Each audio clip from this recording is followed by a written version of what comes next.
On considère ici une suite de fonctions fn définie sur le segment 0, 1 par cette relation de récurrence-là.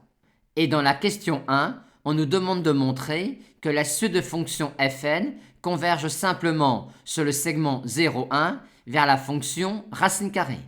Pour cela, il s'agit de montrer que pour chaque x0 fixé dans le segment 0, 1, la suite fnx0 converge et converge vers racine carrée de x0.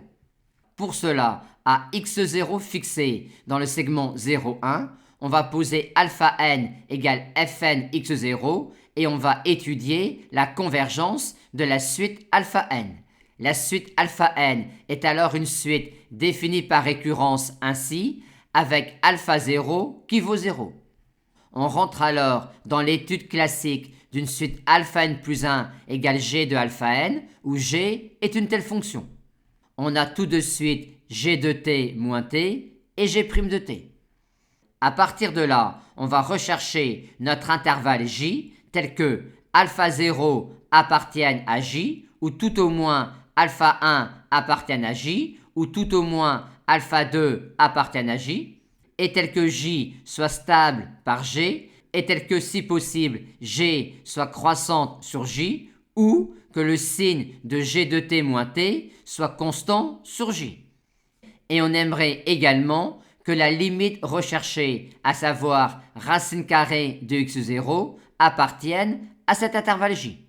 Pour avoir tout cela, on va poser j égale le segment 0 racine carrée de x0. On a alors alpha 0 qui appartient à j, j qui est stable par g. Avec cela, on peut déjà dire que pour tout antinaturel petit n, alpha n appartient au segment 0 racine carrée de x0. Mais comme en plus g est croissante sur le segment 0 racine carrée de x0, on peut alors dire que la suite alpha n est monotone à partir de n égale 0. Ce qui nous permet de dire que la suite alpha n est une suite monotone et bornée, et donc que la suite alpha n converge, et ce, vers un réel du segment 0 racine carrée de x0. Mais comme racine carrée de x0 est le seul point fixe de g dans ce segment-là, on en conclut finalement que la suite alpha n converge et converge vers racine carrée de x0, ce qui était exactement ce qui était demandé. Notons qu'au passage, on a montré que quel que soit le réel x0 du segment 0,1 considéré, on avait pour tout n alpha n qui appartenait au segment 0 racine carrée de x0.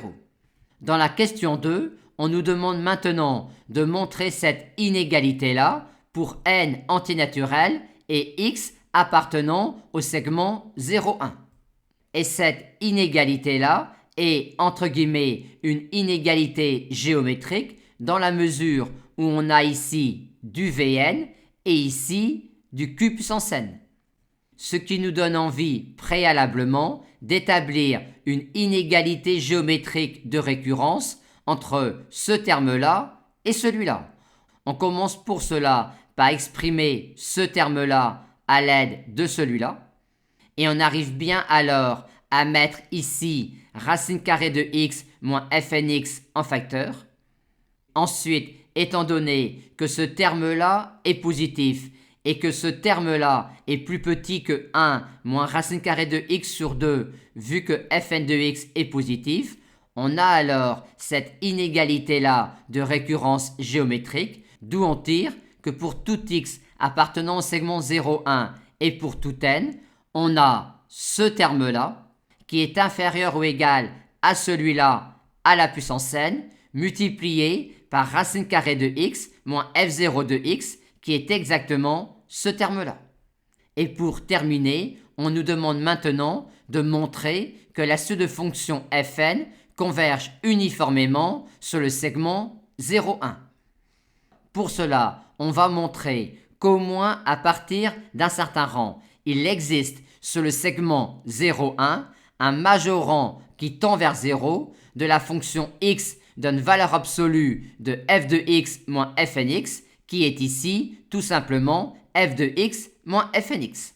Et pour cela, vu la question 2, on va essayer d'effectuer cela pour cette fonction-là sur le segment 0,1. À la main, on n'arrive pas à trouver un majorant qui tend vers 0 de cette fonction-là sur le segment 0,1. Aussi, va-t-on se tourner sur les variations de fonctions en considérant cette fonction-là sur le segment 0,1 et en étudiant ces variations sur le segment 0,1. On trouve alors que sur le segment 0,1, cette fonction-là atteint sa valeur maximale pour t égale 2 sur n plus 1. On en déduit donc cette inégalité-là que l'on peut encore simplifier et on a alors obtenu un majorant de cette fonction-là sur le segment 0,1 et majorant qui tend vers 0 quand n tend vers plus infini. On a donc montré que la suite de fonctions fn convergeait uniformément sur le segment 0,1 vers sa limite simple petit f.